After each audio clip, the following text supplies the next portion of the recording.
अस्सलाम वालेकुम। मैं डॉक्टर सुमैरा रशीद हूँ।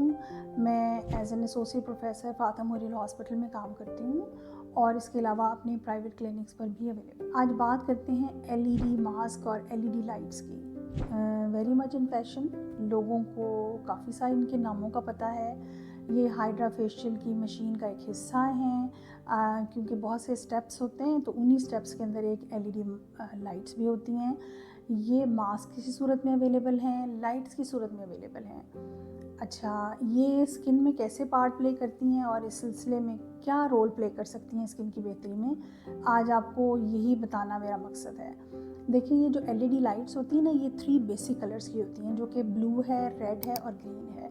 इसके अलावा इनके कम्बिनेशन से और बहुत सारी लाइट्स बनाई जाती हैं। तो इस सिलसिले में फिर हम ये देख लेते हैं कि ये तीनों लाइट्स जो अलग-अलग हैं, जो कि रेड, ब्लू और ग्रीन हैं, ये इंडिविजुअली क्या काम परफॉर्म करती हैं। देखिए, जो ब्लू लाइट है ना, ये एंटी इन्फ्लेमेटरी है। ये तमाम बैक्टीरिया को किल करती है और इन्फ्लेमेशन को रिड्यूस करती है। तो इसका रिज़ल्ट क्या है? इसका रिज़ल्ट है कि जो भी inflammatory condition on the face हैं, for example acne, for example any kind of folliculitis, for example जो डायबिटिक्स और दूसरे पेशेंट्स को निकले हुए कई किस्म के inflammatory reaction on the body होते हैं, specially exposed areas on the face होते हैं, जब हम इस लाइट को एक्सपोज करते हैं तो वो रिड्यूस होते हैं।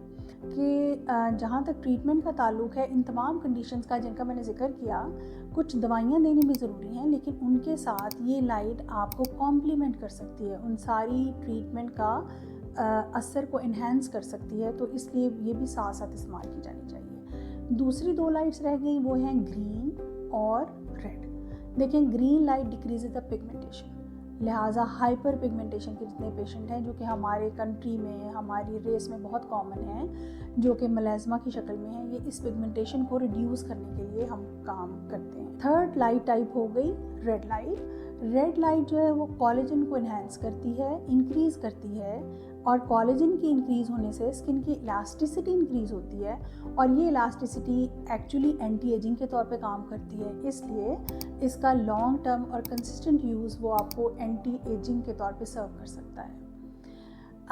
इन लाइट्स के लिए इम्पॉर्टेंट है चंद बातें और समझना। ये ज़रूरी नहीं है कि इनको एक दफ़ा इस्तेमाल किया जाएगा या 2 दफ़ा किया जाएगा तो ये सारे मकासद हासिल कर सकेंगे जिनके बारे में मैंने आपसे बात की।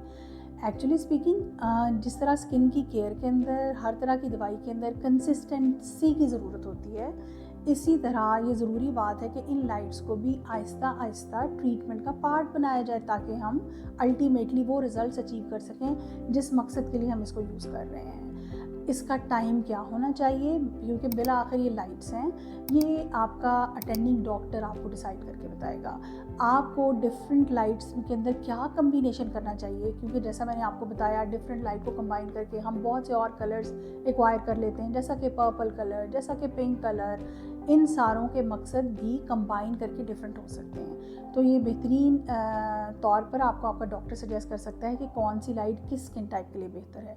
दूसरी बात यह है कि आँखों को प्रोटेक्ट करना होता है इस लाइट के अंदर, क्योंकि आफ्टर ऑल जो शार्प लाइट्स हैं, ये आँखों के लिए इतने फ़ायदेमंद नहीं होती। ऑल्दो ये बताना ज़रूरी समझती हूँ कि ये प्रेगनेंसी में इन लाइट्स को देने का कोई नुकसान नहीं है, और ये ऐसी तमाम स्पेशल ह्यूमन कंडीशन के अंदर ये लाइट अलाउड हो सकती हैं। आँखों की प्रोटेक्शन ज़रूरी है और कंसिस्टेंसी ज़रूरी है, ताकि हम इन लाइट से खातिर खा फ़ायदा उठा सकें। मार्केट में बहुत से एलईडी लैम्प्स अवेलेबल हैं, जो कि डिफरेंट लोग डिफरेंट तरह से यूज़ कर सकते हैं, और बहुत से इनमें से बेहतर हो सकते हैं। इस काम के लिए आपका बेस्ट फ्रेंड आपका अटेंडिंग डर्मेटोलॉजिस्ट हो सकता है। Thank you very much.